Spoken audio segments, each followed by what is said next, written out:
Programang ito ay rated SPG. Striktong patnubay at gabay ng magulang ang kailangan. Maaaring may masiselang tema, lengguwahe, karahasan, sexual, horror o droga na hindi angkop sa mga bata.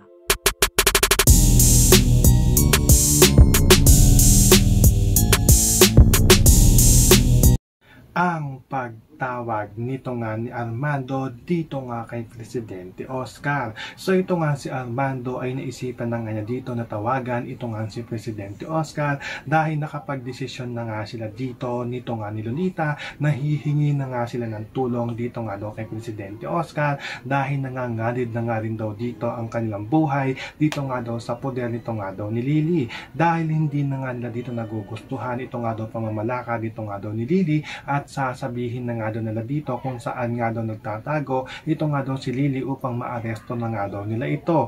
At ang nga lang daw ay hindi nga daw sila dito madamay. Pero ito nga si Presidente Oscar ay hindi nga na dito pinapangako na hindi nga daw sila madadamay dahil naggalit na galit nga rin dito at naghihiganti nga rin ito nga daw si Carlo Dalisay dito nga daw sa ginawa nga daw nila dito nga kay General Borja. So pakakaabangan nga natin dito ang pagtawag nito nga ni Armando dito nga kay Presidente Oscar. Yan ang ating mga pakakatutukan at pakakaabangan dito nga lang sa FPJ Sam Provinciano.